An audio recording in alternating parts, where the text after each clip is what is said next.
Welcome to the 5th episode of Mol België Season 13 Recaps from Reality TV Warriors. My name is Michael Armstrong, and joining me for our 550th episode, as always, is the Canadian who has permanently changed how we look at pumping gas, Logan Saunders. Good afternoon. And the guy who we just assume when we're talking to him that he's a dull-sized version of a normal human being, David Bindley. Good morning. Good morning. Have you had good weeks? Yeah. Yeah. I mean, I can't complain as much as I probably should, but yeah, it wasn't too bad overall. How was the Minecraft movie, Saunders? I don't know. I was supposed to go, and then about an hour before I was going to take an hour before I was going to take my nephew there, that plan got cancelled because he forgot he had a school project to do. I've woken up and chosen violence. I'm just trying to cause trouble in your family now, to be honest. Yeah. I mean, that's what he does every day. Yeah, not content with ruining your friendships earlier in the season. I'm going for your family now. Well, it is the loved ones visit episode. Yeah, good point. All he's going to have left soon is his pets.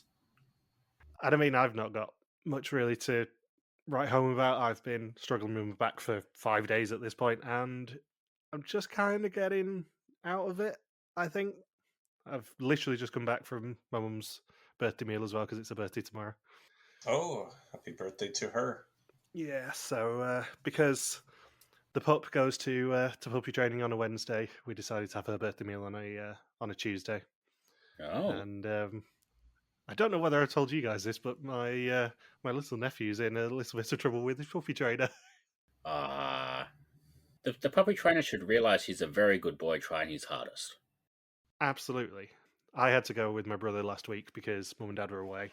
And like 5 minutes into the session, this little yappy bastard dog came in and set him off. He barked back and then got sent out as a result of it.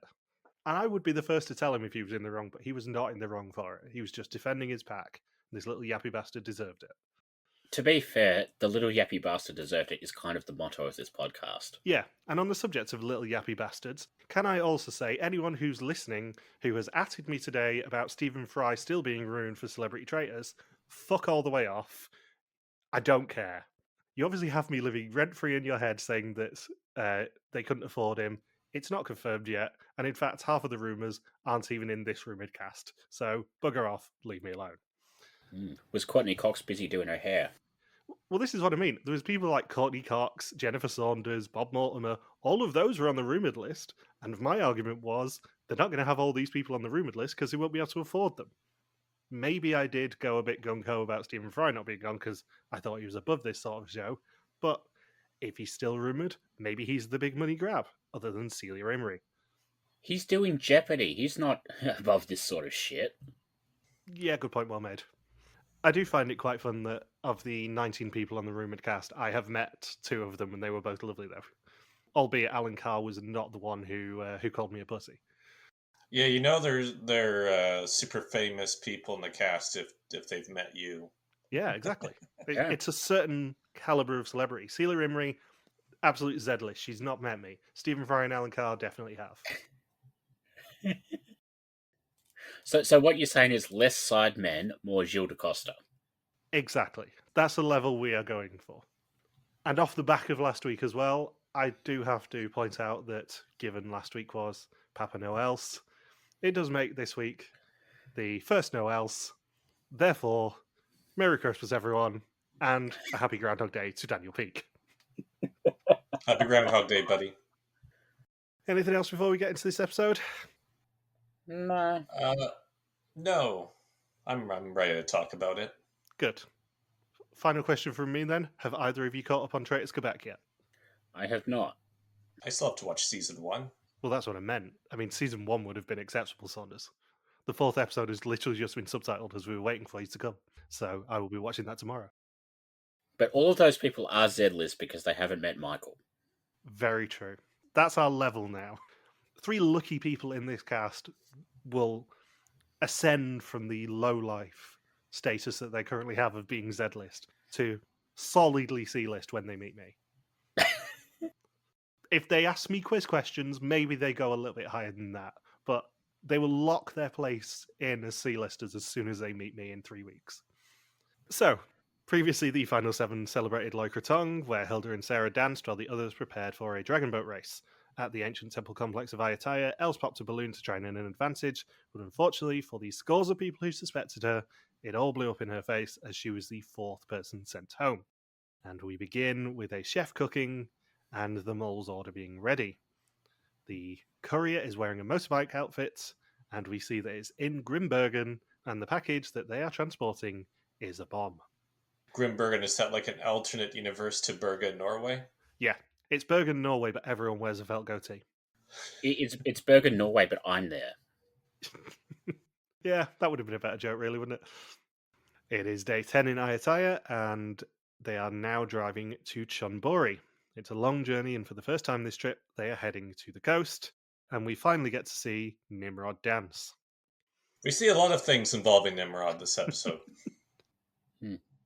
I joked about this with Fuzzy, but she's going to have a hell of a time picking the banner this week because it's obviously going to be Hilde themed, but there are so many Hilde potential banners this week. I like how everyone nicknames him Nimmy, which I'm pretty sure was a tribe in one of the new era seasons of Survivor.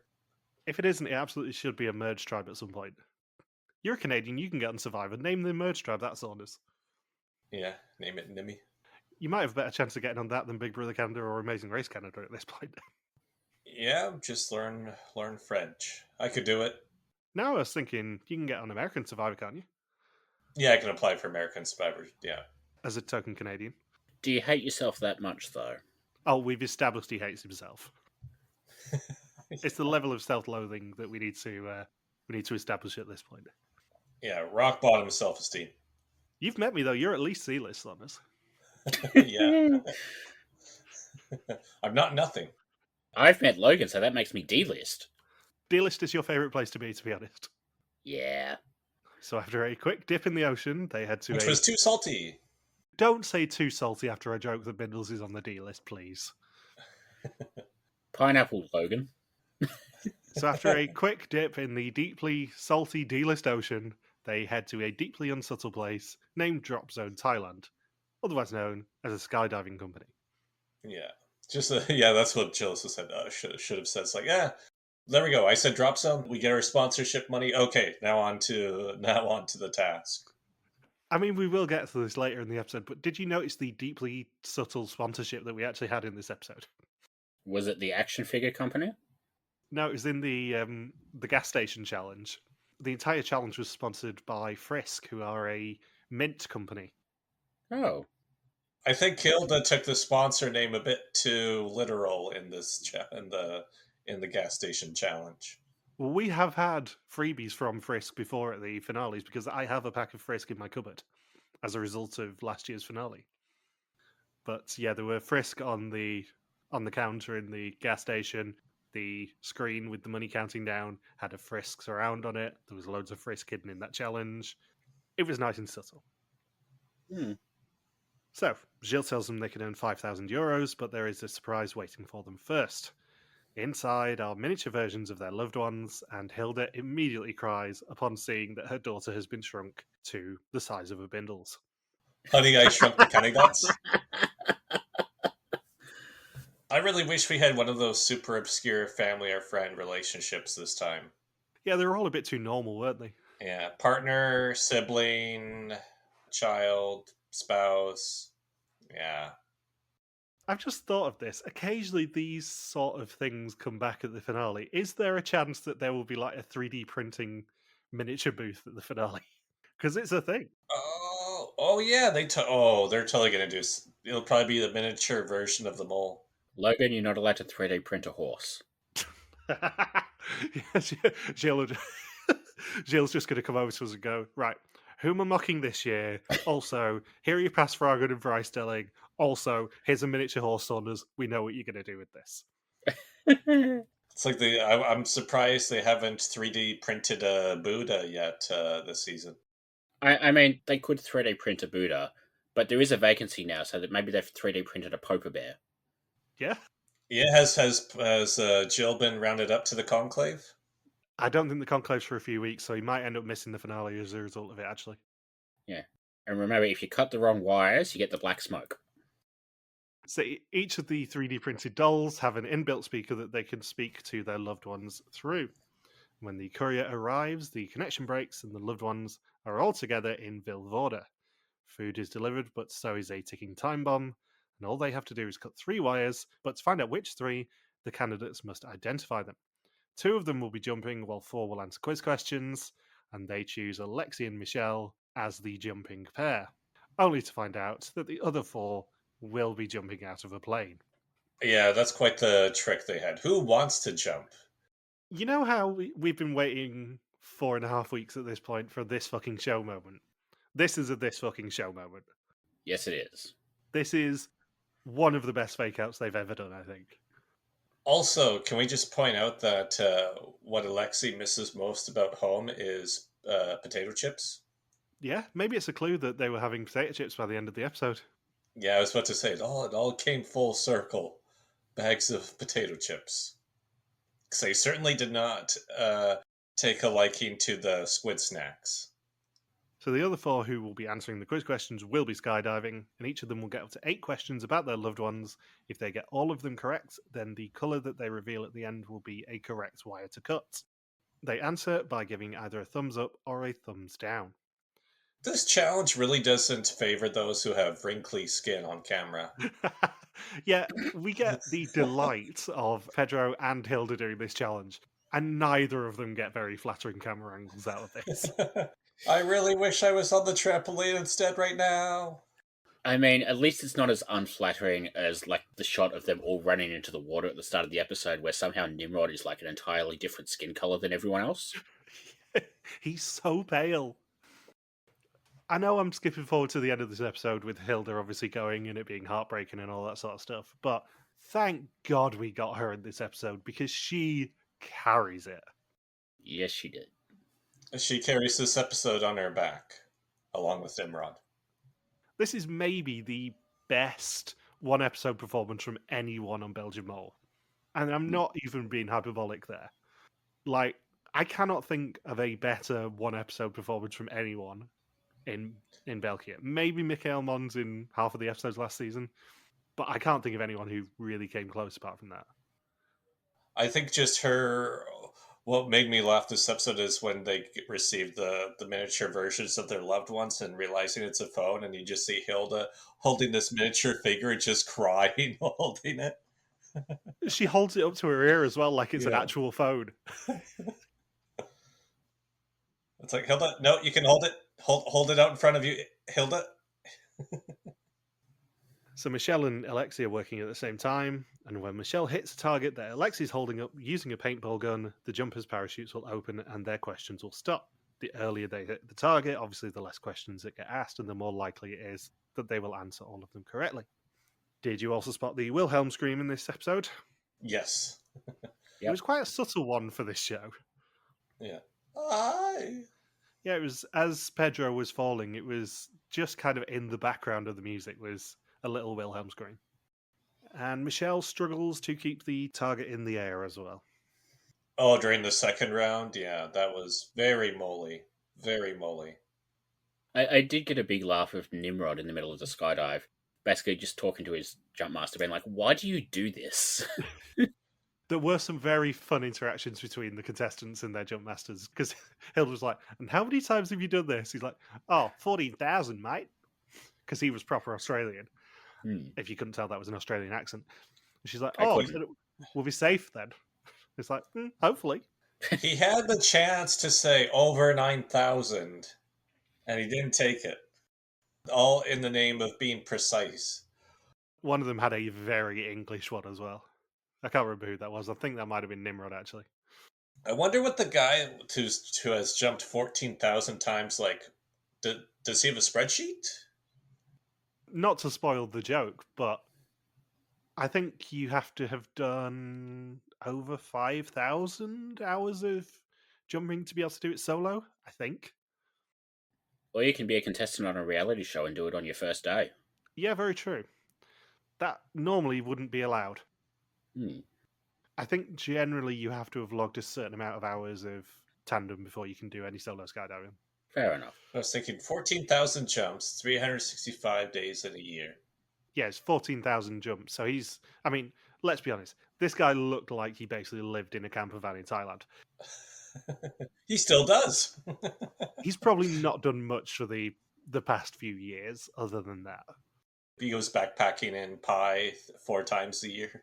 Yeah, I have a feeling he probably went there on schoolies and then never left. I do love that they made a big deal of switching the location this week, and then the first 2 challenges we get a random airport and a petrol station. Yeah, and there's no beachiness at all in this episode apart from them running into the water and Nimrod being really pale. That's literally the only bit of this that actually is relevant to them moving to the Gulf of Thailand. I'm sure it'll be different next week or the week after, but this week, yeah, they literally could have done that anywhere in Thailand. And their challenge was through a jungle.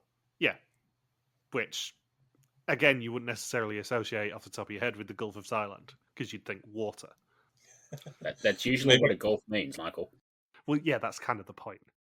Maybe they were going to do the idea of doing a task on the water. They figured the highest rating they could get from that was 7.8 out of 10 from the audience. Oh God, maybe that's why there's a golf challenge next week. Yeah, maybe. I've also just remembered there was one more story you were going to tell on the podcast, Bindles, that we discussed last week. I had a co-worker. It's basically been on holiday in Europe for a couple of months. I swear this is 100% true, by the way. Saunders, what he's about to tell you. So I had a co-worker who's been on holiday in Europe for a couple of months, came back last week, the week before, and we're sitting there and going through all of the travel photos and everything during a quiet moment at work. And it turns out she went to Iceland. And you know that weird penis museum in Iceland? The Iceland Phallological Museum. That's the one. No, but I do now. We did joke off air about maybe telling you that it was a major tourist attraction in Reykjavik. More like Reykjavik. Well, wait a few more seconds. So show me all the photos, and we get to the bit where she's talking about Iceland. And she's like, "Oh, I went to the penis museum," and she's showing me, photos of the exhibits and all that sort of stuff. And I'm like, "Okay, well, that's a dick, etc." And Bindles is like, "This is too close to home. I'm used to just swiping through these." Yeah, swipe left. Why? Usually, I swipe left on these photos. So, going through all of the photos, and then all of a sudden, I just see one that, like, she skims right past, and I get to go back to it. And it turns out, this is genuinely true, there is a matte bar exhibit in the Iceland Phallological Museum. What? And yes, it is the matte bar, because Bindles sent me the picture. Like, it has his name attached to it. Yes. Oh, it has a plaster cast attached to it. Yeah, this museum is quite notable for having casts of various famous people's dicks and various animal dicks. And it appears that our good friend Matthew Barr either has been to Iceland or couriered a cast of his own penis for a museum. Wow. And not to be that guy, but you do kind of wonder about the logistics of this, because did he go to Iceland and do it? Did he have to do it in London and then get it airmailed over? I hope there's no tariffs. And I'm assuming they basically had to get a block of papier-mâché or whatever and then stick his dick in it. He's just at home by himself. Yep, sending it right over. I'm gonna FedEx it. I've heard of Cloner Willy, but not in this context. Yeah, you should get it in 3 to 5 business days. And then the rest of it will come 3 to 5 business days after that. Yeah, I'm afraid I had to send it in 2 parcels for, obvious reasons. Yeah. You'll have to assemble it together. It's like the Statue of Liberty. Yeah, Bindles wasn't sure whether he was going to tell you that story last week, and I'm like, no, this is definitely podcast worthy. It's hilarious. So yeah, it appears that our good friend Matt Barr has gone international. And then that's funny though. Like, yeah, I know that guy. Yeah, Bindles is just swiping through, and he's like, I'm used to recognizing dicks when I swipe through the photos, but still. Yeah, this woman doesn't know it yet, but she's on the D list. To be clear, there was a photo of him on the plaque. Like, I didn't recognize the foot-long dick. Yeah. Yeah. Yeah, I think it is worth clarifying that It was a photo of our good friend Matt Barr on the plaque, not necessarily a cast of his penis. Yes. I also will say I did crop out the dick before I sent the photo to Michael. And I appreciated that, thank you. I have unfortunately seen the pictures in the metro. Yeah. So when everyone lands, they get CCTV of their loved ones. Each of them gets a colour, and if they get everything right, it will be one of the right ones to cut. Hilde goes first, and she gets yellow. And if she is wrong, then it will set the bomb off, and she was 100% correct. Pedro says he thinks he made a mistake. He doesn't know how old his mother-in-law is. They volunteer Nimrod to go next, and he gets red. Gilles tells us he doesn't have to pick the colour that he sees, but he does indeed, and the paint bomb goes off directly in Pedro's wife and Alexy's brother's faces, meaning no money of €5,000 for the pot. They're having a smurfing good time. Ah. And it helps that Pedro's wife's name is Ruth. Yes. I mean, this was a very good shot on both of those people. Especially as they made Alexy's brother wear a black suit. Like, that was just mean. All he has to do is blink towards the camera like a freaking Wile E. Coyote character. But seriously, a decade later, and another Ruth gets paint bombed. Yeah. These things all come full circle. I think my favourite thing about this challenge is the bit afterwards where Gilles goes over the answers they got wrong. Yeah. It's like, okay, Hilda, you were fine. Sarah, you were fine. Nimrod, your brother is a fat ass. And Pedro, your mother-in-law is way too old. Is she old? What Pedro should have been asked is your mother-in-law above or below the half-brand courtiers line? Can she bleat? But yeah, this just then sets up the wonderful scene of Nimrod speaking to his brother in the evening and just being like, dude, you're so fat. Yeah. What are you going to do with the money if you win, Nimrod? I'm going to buy my brother a personal trainer. Oh, Zempic. Yeah, I know our good friend Michelle Pierce Donovan hates family visit episodes, but I love them on België because they're almost always insane in some capacity. Yeah. We've never just had a normal family visit episode. It's always something like the weird Vietnam screens or paint bomb blowing up in their faces. It helps that a lot of the time the loved ones basically just use it as an opportunity to dunk on their players on national TV. Yeah, it's very rare that the players actually dunk on their loved ones like Nimrod. It's usually the other way around. Like Nimrod tells his brother, why haven't you hugged anybody else? And they all huggers over there too. But this is what I mean about this show being so brilliant. That just perfectly sets up the second challenge where Nimrod is deeply uncomfortable at Hilda's displays of affection towards him. Yeah. The apple doesn't fall far from the tree. I just loved that shot of Nimrod at the pool in episode 2 was foreshadowing now. Yeah. And presumably the daughter that we saw is the one that she wanted to set Nimrod up with. Because she was about the right age, I think. I think Hilda said it was the 25-year-old daughter, so presumably that's the one that she wanted to set Nimmy up with, which is hilarious. Or was also funny too is Pedro being so smug. Yep, I knew the exact number of years we have been together. That's why I got that question right. We've been together 22. Oh, it's 21. And I know you're lying to me because you don't call me darling. You usually call me love. It's just so brilliant that they didn't let the loved ones wash the paint off before they had the phone call. Oh, yeah. Well, I was thinking about the timing of this because Thailand is 7 hours ahead of the UK, I think, so it would have been 6 hours ahead for them. So if they were doing this in the afternoon, it would have been probably at 10 o'clock-ish in the morning and they were being force-fed Thai food and then being sprayed in the face with paint. Well, it would have been around sunset because it was golden hour when they blew up the bomb.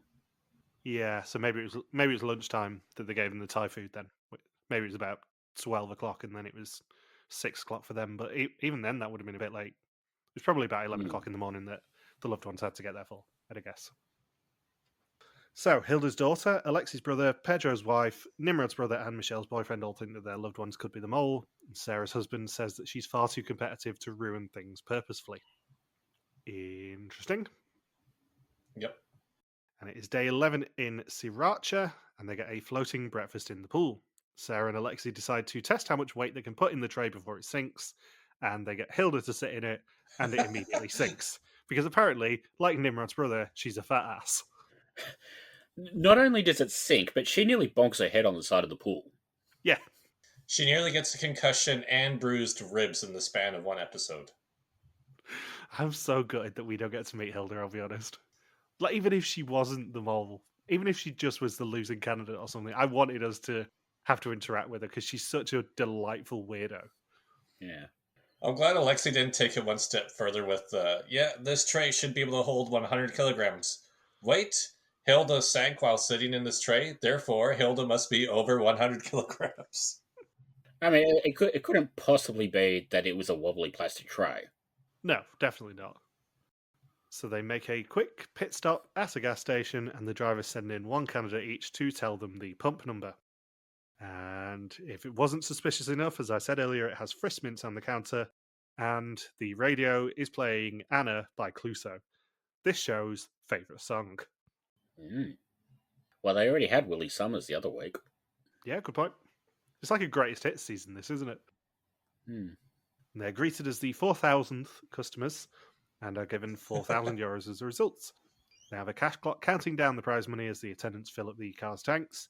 And the candidates in the cars are locked in and given the message toot on noon and toot on love, respectively. To stop the cash clock, they have to honk their horns when their word is played in the shop. And then we just get the single challenge tour de force that is Hilde being a weirdo. It's so cute that you think it's only one challenge where that happens.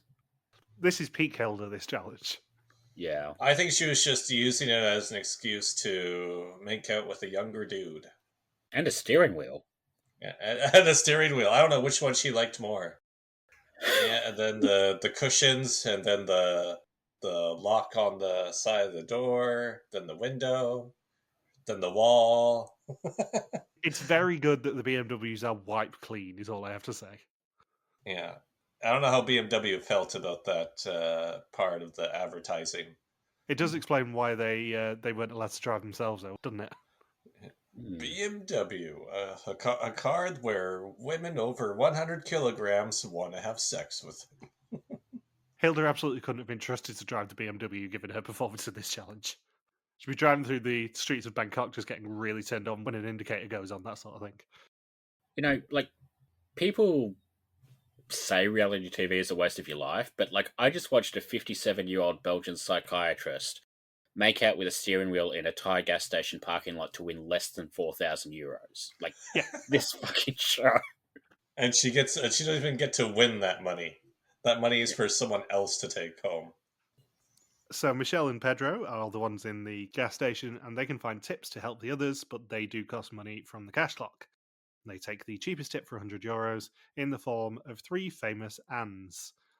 And Hilde thinks that one of them is Selena Gomez. She was like that the whole episode. Selena Gomez, Ariana Grande. No, it's not Ariana Grande, Hilde. No, it's Ariana Grande. No? Didn't she say that earlier in the season at one point as well? Was that one of the guesses in the Dragon Tower or something? I can't remember, to be honest. Probably. It's like she's basically studied all of youth pop culture and just gone, Selena Gomez, it's got to be right one time. It's a 50-50 coin flip. Heads, it's Ariana Grande. Tails, it's Selena Gomez. That's what these kids listen to these days, right?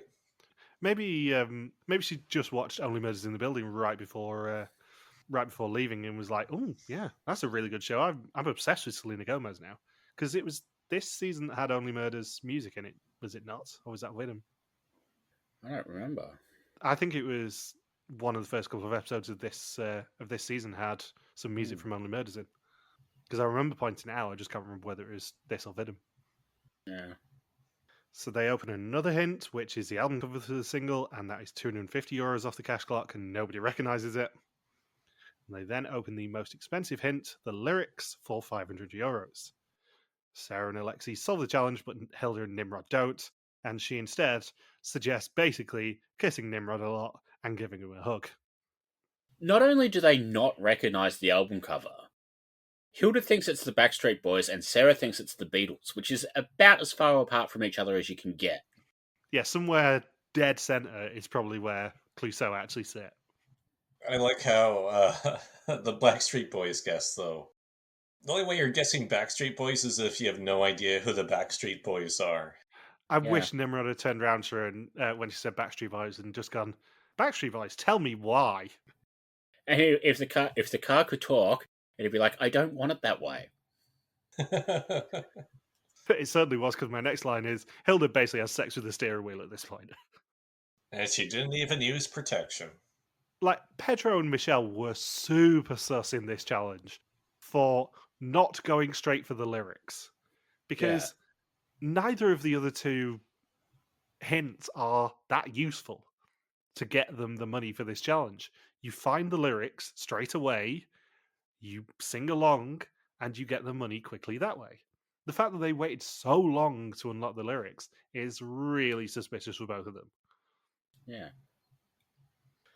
So, Alexy and Sarah get them to hold the right lyrics up as they're sung, and everyone finally gets it, but they aren't at the right pace, repeatedly. And they finally get it with €1,490 left on the clock.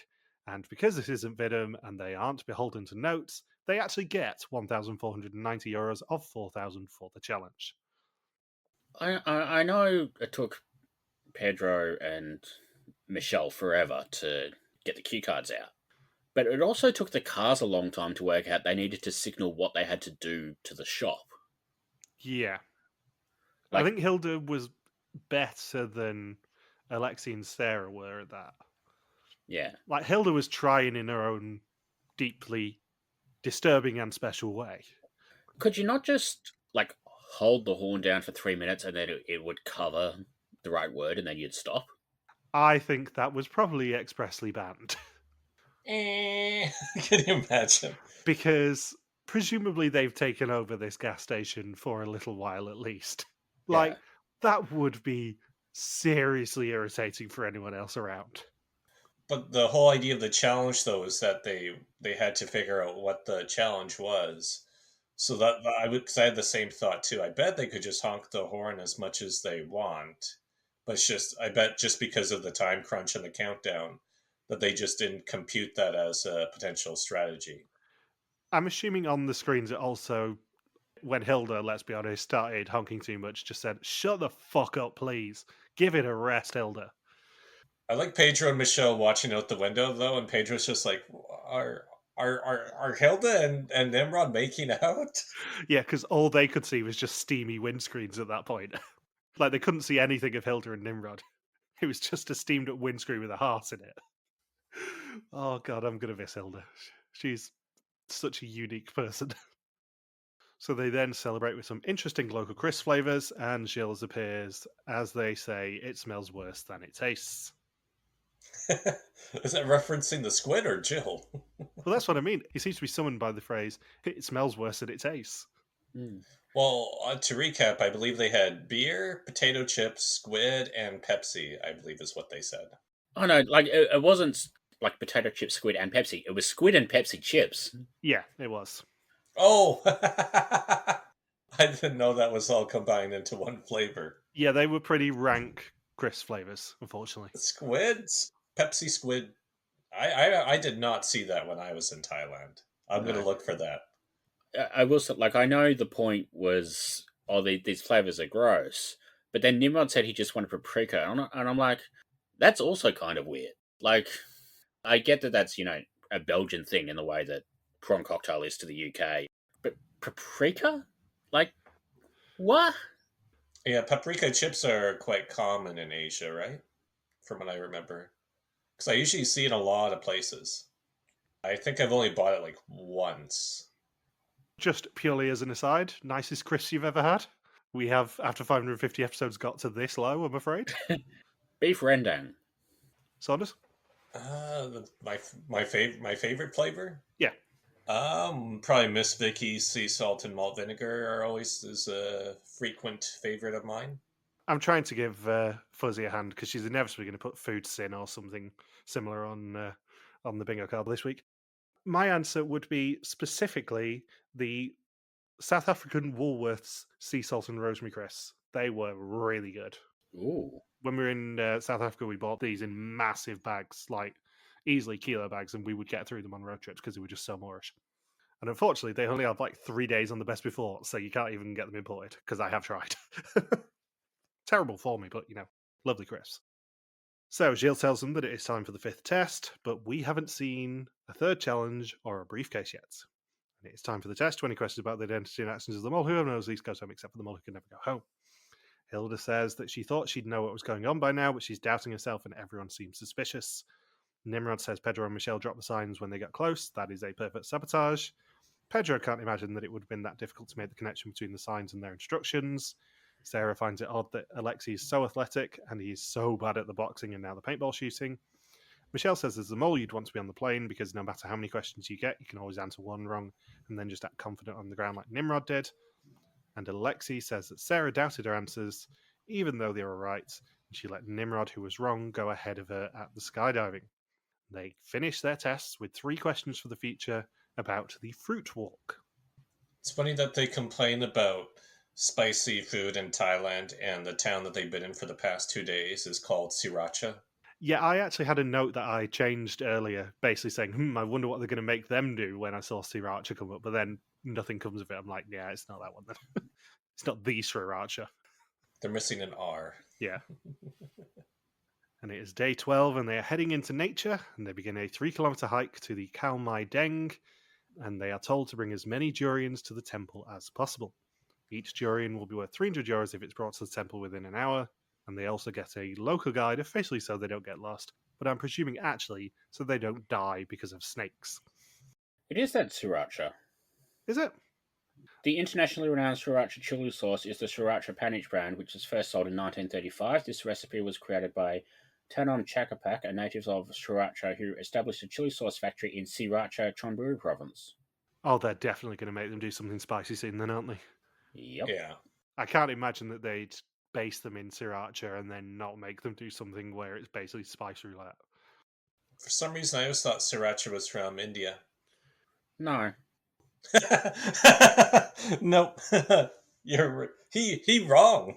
I mean, I could have come up with another answer where I was like, oh yeah, I always thought it was from here, but we know what I'm like with spice. There's no way I would pay attention to Sriracha, is there? Let's be real. I like how after the very awful odor of the Pepsi flavored squid, that to cleanse their palate, they now get to transport durian. Like, durian is the better alternative of the two. Durians are fine as long as you don't cut them open, I think, aren't they? Yeah. It's the insides that smell like rotting flesh rather than the outsides. They should have made them cut them open instead of the coconuts. Yeah. We swear there are clues in there, guys. Come on. God, they would have stunk for the rest of the hike and the execution. And the rest of the season. Yeah. They would have had a shower in Pepsi flavored squid. So along the way, they find 2 extra stops to earn extra durians, the first of which is looking for 2 coconut crackers. However, due to the future test, they can't agree on who to send, and eventually they send Nimrod and Alexy. They must choose a real Thai proverb from 6 presented to them. 3 are real and 3 are fake. If they choose a real one, it is worth 5 durians to them, whilst a fake one will lose them 5 durians. To help them out, there are 3 coconuts they can crack, which contain the right answers. However, they decide to just guess and lose 5 durians. That seems suspicious that they barely even tried with the coconuts, because, like, coconuts, I get they're a little bit difficult to open, but you can get one open in 3 minutes. Yeah.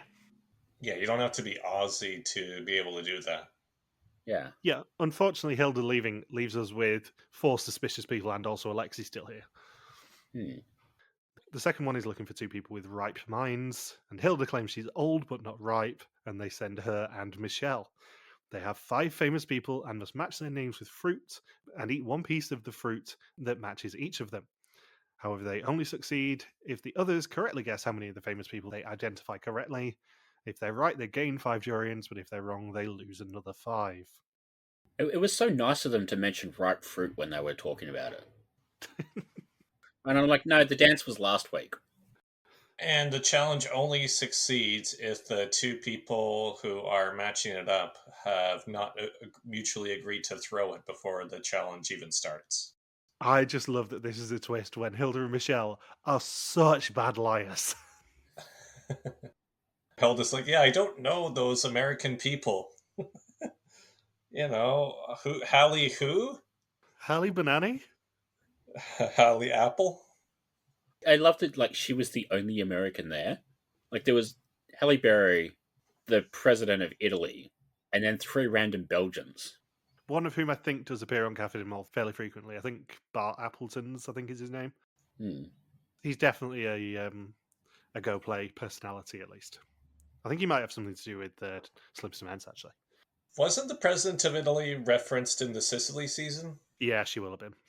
Giorgio Meloni's pretty infamous in Europe, shall we say. Yeah, because I feel like we've had the conversation before. It reminds me of The Office once they get to about season 4 or 5 during Michael's conference room meetings where he starts using the same pictures on the wall. And like, hey, it's the Ben Kingsley picture that you that you used before. Yeah, she's pretty infamous for basically being the only EU leader who's cozying up to Trump at the moment. So yeah, we see that Hilde and Michelle propose to deal with each other, and they agreed to throw the challenge. Both of them said that the mole carried less than 5 durians across the finish line, and they decide to eat none of the 5 correct items, but are utterly dreadful at throwing this challenge and making themselves really suspicious. Yeah, Hilda comes back. Yeah, they were super obscure people. And then the other 4 just start reading out the names. It's like, really? You don't know these people that we all know and have heard of? There's Michael Jackson, Paul McCartney, the Pope, Jill DaCosta. Yeah, Gilles not been in a challenge yet this season. I'm very disappointed at them for not sneaking him in one. He's dropping down from the C list here, worryingly. Jesus was in this challenge too. You didn't recognize Jesus in the lineup. Well, he's busy trying to find a new Pope name for himself. Yeah, good point. So the final prior knowledge question provided knowledge that someone would get a personal advantage to be the first to the temple. Nimrod takes off with a few hundred meters, and Hilde falls on her ribs. And then Alexy sprints past him when he gets stuck on a branch, and is the first to reach the temple. I like how Hilda's just bummed out that she fell. Like, oh no, Hilda, you fell. You were so close to winning that race against Alexy, Nimrod, and then Sarah, who was very much in shape too. Oh, you were so close, Hilda. You were right in the thick of it. Right in the thick of it. You were so close to beating someone who's super athletic, pasty Nimrod, and really athletic Sarah. They were shaking in their boots until you fell, Hilda. So Alexy's advantage is that he can have a look at one of his fellow candidates' answers to the 3 future questions, but if he does, the rest of the time will tick away twice as fast, and he decides to view Pedro's answers. What a shit advantage, honestly. That's what I mean. Like, this is why I don't think Alexy is the mole, is that is so blatantly sabotagey if you take that a mole wouldn't do that. It's like, oh yeah, what did you get? Oh, I got 3 questions that have already been answered, so I can't do anything about them. It's such a trap, but it's an obvious trap because they tell him what it's going to be. So the time runs out with just Alexy 3 durians on the altar for a total of 900 euros of 9,000 for the challenge, 2,390 of 18,000 for the episode, and 11,840 of 68,900 for the season so far. Gilles tells them that after 24 hours, their scores are now set. Did someone mould the final challenge to their will? Michelle, Pedro, and Alexy all get green screens before this show is cancelled as Hilde gets the red. Boo! Boo! And she starts kissing the laptop screen, hoping it helps change it from red to green. I must admit, I did know that Hilde went this week, or I had a suspicion that Hilde went this week because I was looking at Instagram, I know, stupid me, on Monday morning, and I saw a picture that someone had taken with Hilde at Cafe de Mol, and I'm like, well, if she's at Cafe de Mol, she's probably gone home this week. So I had time to, unfortunately, mentally prepare myself, and then, yeah, she had a tour de force exit episode, at least. Pedro described it as an amputation. Yeah. Which I think is a bit extreme. I know Flanders didn't like Hilde for whatever reason, but Flanders are wrong. Yeah, like Hilde is absolutely S-tier casting, and she is going to get a eulogy here because she is everything I want an older woman contestant on this show to be. She's absolutely batshit insane, but she's so enthusiastic and so lovely that it's a terrible shame that she's gone, and it's a terrible shame we don't get to meet her. Well, we might get to meet her, but we're going to have to kind of muscle our way over and go, Hilde, we're big fans. Yeah. Hilde! Hilde! Hilde, we love you. Please stop kissing me. It's significantly harder for us at this point to get time with Hilde, unfortunately. Holy Nimrod succeeded. Yeah, maybe Nimrod can give us an in. He can give us a referral at this point. So she says there was a moment that she wasn't sure and she went the wrong way. Pedro says it's going to be tough and he'll miss out on her warmth. All the superlatives you can think of is what she experienced. She said she wanted a dance challenge and got it, and she's permanently changed how Gilles will look at pumping gas. And the final five realised that they hadn't seen the briefcase this episode, but we flash back to Vilvoorde once more. The mole asked for an earpiece to listen in on the other candidates, which came in handy at the gas station. If they were in the car, they knew when not to honk, and if they were in the gas station, they knew when to mess up. Now, this has been going back and forth a little bit on Discord as to whether they spoiled who had an earpiece and all that sort of stuff. Mm.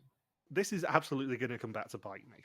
But I am 99.9% sure that both Michelle and Pedro had earpieces in the gas station.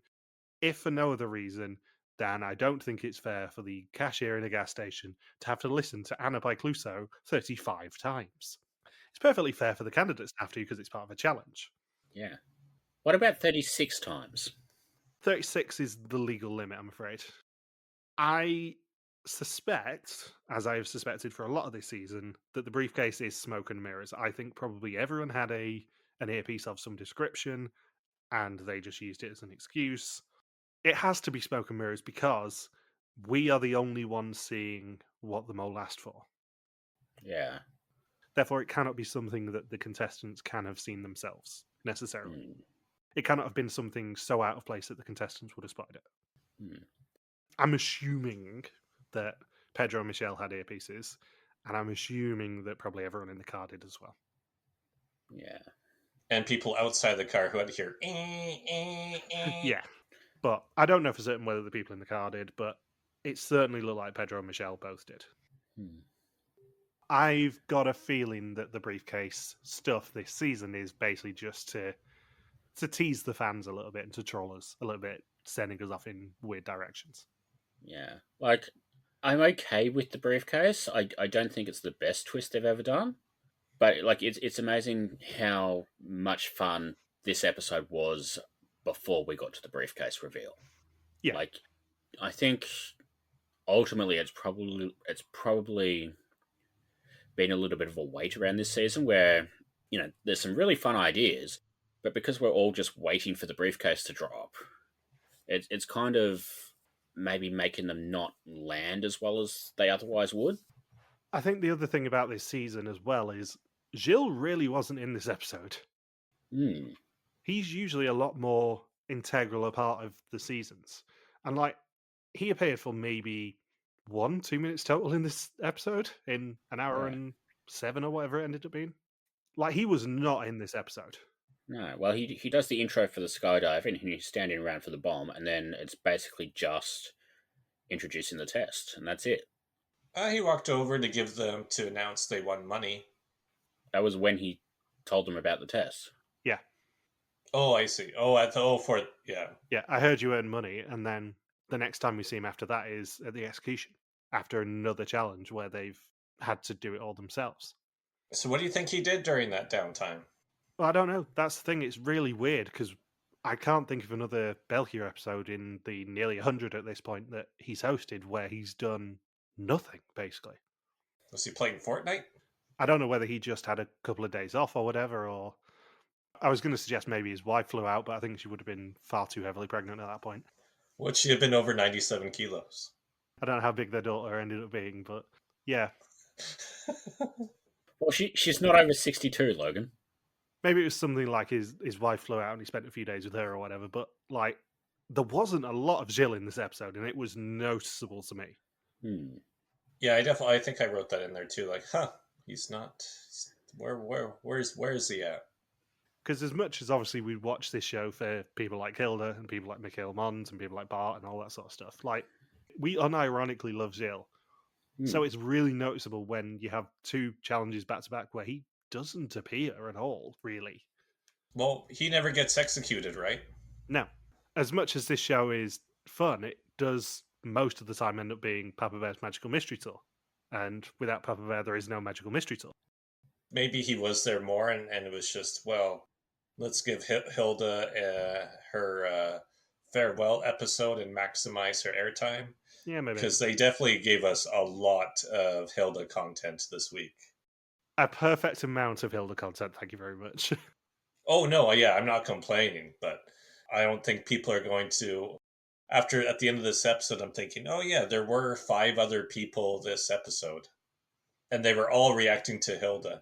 And I gotta say, just I know we already joked about it a bit before, but the cover up for the lie with the fruit task, might be my favorite worst lie ever in any Mole season I've seen. Just being caught within like 0.1 seconds by everybody else saying, that's just where it was such a bad lie that everyone, instead of calling them out saying, you're such a bad liar, it was so bad to the point that they all just had an annoyed reaction to it. Said, no, it's such a, let's just go. We know you're lying. I don't want my intelligence insulted any further by you and Michelle. Let's just keep going.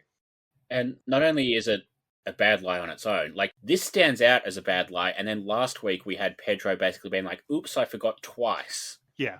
I forget it, brother. Yeah, he knows nothing. He's from Barcelona. Do you guys want to do a eulogy of Hilde, given that I did a fairly long one on my own? She got 5 episodes, and it was always a home run every episode. Yeah. Hilde is... I still think Mikael Mons is my favourite Belgian person ever. Hilde is definitely a close second.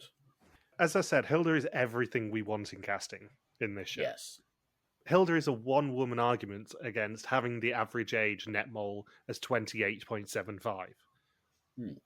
Which, kind of points out, is half of Hilde's age. She could almost set up one of the average people with Nimrod. Yeah. She's everything we want. She's just brilliant. So, going into probably the most important week of the season, unfortunately I've lost my second team member on the pool, leaving all my hopes resting on Michelle. Bindles still has Pedro and Nimrod, and Logan has Sarah and Alexy. This is the last week where switches can be used. Does anyone want to be a dickhead and switch live on the podcast? Are you going to switch? There is a big golden balloon in the center of us right now. Is anyone going to use their spiky stick? If anybody has a hidden immunity idol and would like to play it, now would be the time to do so. Normally I wouldn't make as big a thing of this as I am doing, but Saunders did do this to me during Venom. I have to give him the opportunity to be an absolute knob again. On First Suspicions, 2 people, Febra and Tim, had Hilde as their first suspicion, while 5 people, Joanne, Abe, Jack, Pitts, Femke, and Christina all had her in last place. Elijah also had her in 9, so he gets bonus points too. 11 people now remain in the season with a first suspicion, unfortunately, including both of you. Alice is still bringing up the rear on first suspicions with a score of 30, but she's joined now by Yareen, and Sandra is clinging on to first place with a 2-point lead on 17. You can, as always, do the Bothers Bar Suspect List each week at suspectlist.rtvwarriors.com or at the link in our bio, and the bonus question this week is, did the mole skydive, yes or no? Flanders' suspicions last week were Pedro on 31, Sarah on 21, Michelle on 20, Nimrod on 11, Alexy on 9, and Hilde on 8. And now we come to the final 3 questions of the episode. Who do we suspect? Who's going home? And who will our final 3 be? Ooh, you question. Yeah, we're at that point of the season where it's just fun to ask that question. Who do we think we're actually going to be talking to in 3 weeks' time? Or less than 3 weeks' time, actually, but you know what I mean. Let's see. So my suspect list is Nimrod, Michelle, Alexy, Sarah, then Pedro, then Hilde. I think we're going to say goodbye to... We've said Sarah like 3 weeks in a row. Yo, you have. I keep saying Alexy. I should switch. I'll say Pedro goes home. And I think our final three will be Nimrod, Michelle, and Alexy as the final three. I'm going to say Pedro, Nimrod, Alexy, Sarah, Michelle. Geller? I knew that was coming. I don't think it's Sarah, but I also don't want to put her last every week. Just in case. So I'm going to put Michelle underneath her. I'm going to say Michelle's going home next week. And then the final three will be Pedro, Nimrod, Sarah. Okay. My suspicions this week are Michelle, Pedro, Sarah, Nimrod, Alexy. I think we're saying goodbye to Sarah. And I think our final three, unfortunately for me, because it'll make it really hard suspicions-wise, is probably going to be Michelle, Pedro, and Nimrod. I would quite like one of Michelle or Pedro, preferably Pedro, to go home before final three so that I can actually have a reasonably easy time at the end. But I fear that we're going to have both of them, and probably Nimrod is the winner in the end. Yeah, don't ruin my chances of winning. You literally just suspected Michelle's going home next week. That is ruining my chances of winning. I don't care about you. Oh, we know. I did think about doing a chaos switch and just, dumping you with Alexy, but I thought that was too mean. I think probably we're going to end up talking to Michelle, Pedro, and Nimrod, to be honest, in the end. But it's a shame it's not Hilde. Yeah. Anything else you want to say about this episode? I'm good. It was a fun one. I had fun. I'm glad, Saunders. It doesn't happen every time. Yeah. I kept fit and had fun. And now you can fuck off. So, thank you for listening to our Mol België Season 13 recap. We'll be back next week to continue the hunt for the new smolt in Thailand. Don't forget you can contact us on pretty much every social media platform except TikTok, where we are RTV Warriors. You can email us and contact at rtvwarriors.com. You can also support us on Patreon at patreon.com/rtvwarriors. Thank you as always to the Legion of Subtitlers, and we'll see you next week. Peace out and just chill till the next flavoring. This hugging show.